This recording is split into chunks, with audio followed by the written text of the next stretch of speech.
Hi everyone, Pat Dougherty here with your Tennis IQ topic. Today we're talking about that time between points during matches. An extremely critical time you guys need to really understand how to manage. So often we see our kids just rushing through their match play, and especially when they start getting nervous or fall behind in the score, all that time between points disappears. And to us coaches, we're looking at that going, there's no way this kid's going into the next point with a plan. So what I want you to realize is that these players tend to work off of like a playbook like you would in the National Football League. And there's a process to, dealing with the point you just played, then prepping for the point you're about to play, both from a planning standpoint and an intensity standpoint. This is kind of a follow to the routines piece from yesterday. So let's say you played the point, you lost the point. Well, you know what? Matches aren't comprised of just one point alone. So you can't get too hung up on it. And the great competitors learn how to process results in a very positive way because they understand it's their job to keep their confidence at a maximum as much as they can. They don't beat themselves down. So once you've gotten finished with the point, if you lost the point, Rafa and a lot of players, remove the racket from the dominant hand to let the blood flow back, get your arm ready for the next point. Certainly presenting a confident posture, not to let the opponent benefit from seeing you beaten down. But the eye control thing is a tough one to get kids into. And that's really about parking your eyes in a safe place to be able to concentrate on what you need to be thinking about instead of all the distractions that are going on around you. So it's not really so much about the conditions of the strings, it's more about, locking in on your focus. Second stage is recovery. If it was a long, difficult point, you're going to see these players going through deep belly breaths. And just a handful of those belly breaths can really take your pulse rate down to a reasonable start level to be able to go into the next point ready to play it. Some will walk it off like Serena behind the baseline at that stage. And at that same time, they're thinking about, what am I going to do in this? And it's not just on the serve side, it's on both sides of it. So I can walk up to the line and know what type of serve I'm going to use here based on the combination I'm trying to present, what placement that requires.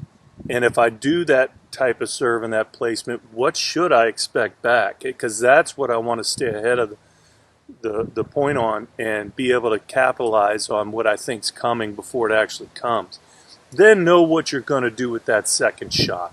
If the point continues beyond 2 or 3 shots, well, then you couldn't turn an opening combination, and now you got to improvise based on the opportunities that you get downstream of that, and have a plan for that too. But at least go in thinking of the first 2 or 3 shots.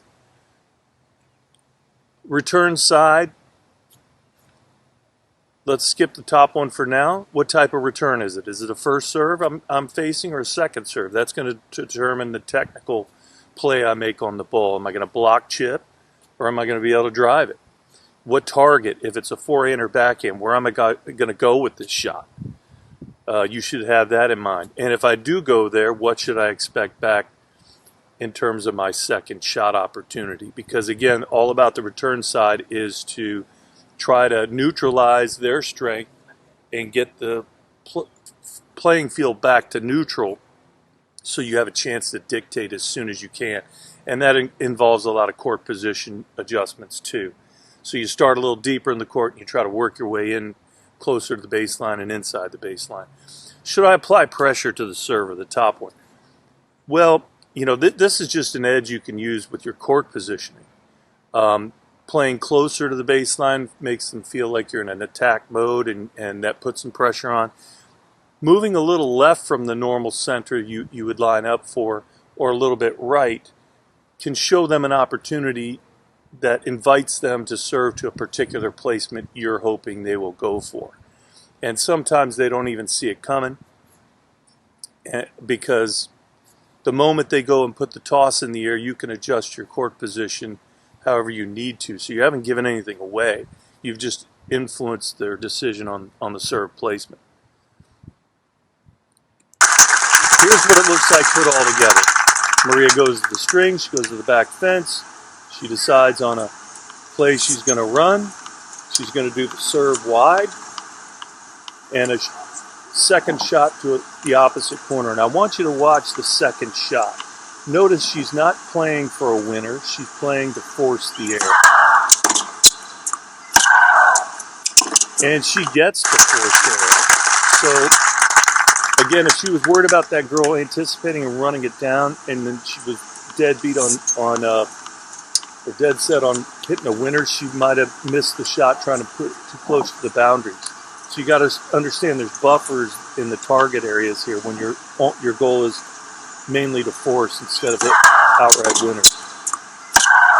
As far as the technique side of the return, I like Rafa's routine a lot.